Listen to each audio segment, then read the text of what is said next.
अकेले ईरान ने दुनिया के सबसे ताकतवर देश की हेकड़ी निकाल दी है। बिल्कुल सही सुना आपने।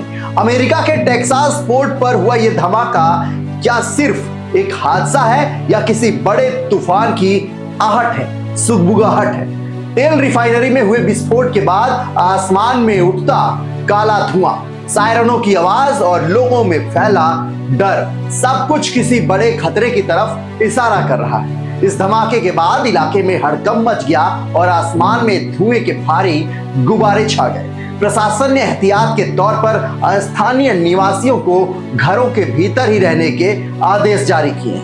मीडिया रिपोर्ट की माने तो धमाका इतना जोरदार था कि आसपास के इलाकों की खिड़कियां तक हिल गई। प्रशासन ने फेसबुक के जरिए संदेश दिया है कि जब तक आपातकालीन सेवाओं की ओर से खतरा टलने की घोषणा और संकेत न मिल जाए तब तक लोग सुरक्षित स्थानों पर ही रहें और घर से बाहर ना निकले। लेकिन असली सवाल अभी भी है, क्या ये महज एक तकनीकी खराबी थी या फिर मिडिल ईस्ट में बढ़ते तनाव और ईरान से जुड़ी कोई छिपी कहानी। इसी बीच अमेरिका की सियासत में भी हलचल तेज हो गई है। डोनाल्ड ट्रंप पर दबाव बढ़ता देखा जा रहा है। क्या ये घटना उनकी रणनीति और सुरक्षा तैयारियों पर बड़ा सवाल खड़ा कर रही है? जानेंगे इस वीडियो में। नमस्कार, आप देखना शुरू कर चुके हैं न्यूज़बीन और मैं हूं आपके साथ हिमांशु दुबे। ईरान से जारी जंग ने अमेरिका में तेल की कीमतों को बढ़ा दिया है और इसी बीच अमेरिका के लोगों के लिए एक और बुरी खबर आई। अमेरिका के टेक्सास में मौजूद तेल रिफाइनरी में बड़ा विस्फोट हो गया।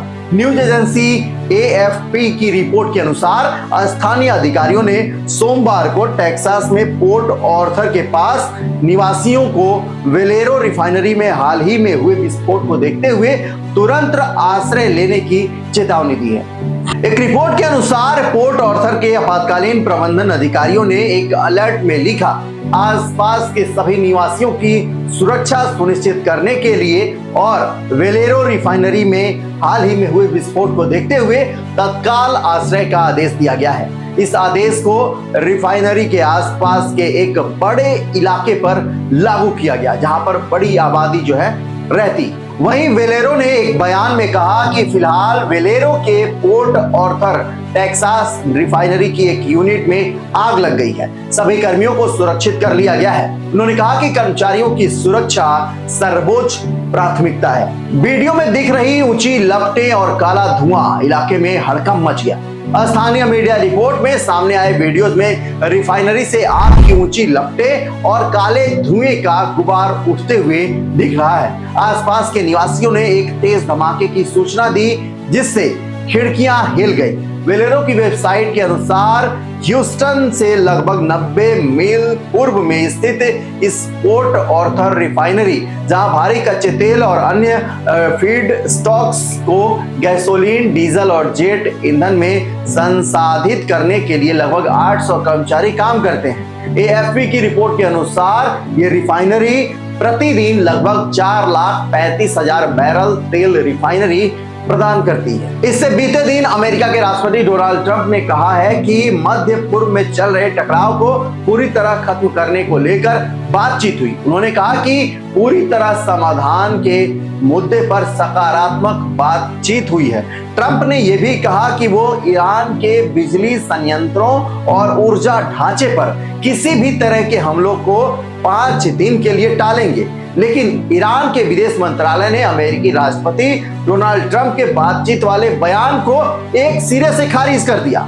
सीबीएस न्यूज के अनुसार ईरान के विदेश मंत्रालय ने एक बयान में कहा, हम अमेरिका के राष्ट्रपति डोनाल्ड ट्रंप द्वारा कही गई उस बात को नकारते हैं जिसमें उन्होंने कहा था कि अमेरिका और ईरान के बीच बातचीत चल रही है। ये ठीक वैसे ही है जब भारत और पाकिस्तान के बीच जो सर्जिकल स्ट्राइक हुए, जो वार हुए थे, इसको लेकर के जिस तरीके से डोनाल्ड ट्रंप ने लगातार 37, 38, 40 दर्जनों बार ये कह दिया था कि हमने युद्ध रुकवाई है। अमेरिका, भारत और पाकिस्तान के बीच उन्होंने मध्यस्थता कराई है, लेकिन मोदी जी चुप रहे, जिसके बाद से हमारे देश के प्रधानमंत्री की विपक्ष ने और तमाम अपोजिशन ने उनकी किरकिरी की कि एक शब्द तक ये डोनाल्ड ट्रंप के खिलाफ नहीं बोल पा रहे हैं कि हाँ, ये डोनाल्ड ट्रंप ने मध्यस्थता नहीं कराई, वार नहीं रुकवाया।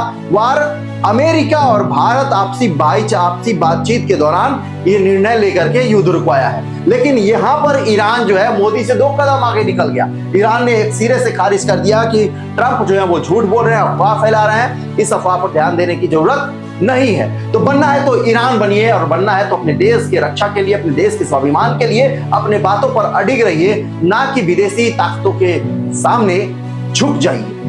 बहरहाल इस रिपोर्ट पर आपकी क्या प्रतिक्रिया कमेंट कर हमें जरूर बताएं। जिस तरीके से ईरान ने सिर्फ खाड़ी देश के मुस्लिम देशों को ही नहीं, अमेरिका को भी हिलाकर रख दिया है, इस पर आपकी क्या प्रतिक्रिया कमेंट कर हमें जरूर बताएं। न्यूज़ बीन की ये रिपोर्ट आपको अच्छी लगे तो लाइक और शेयर करना।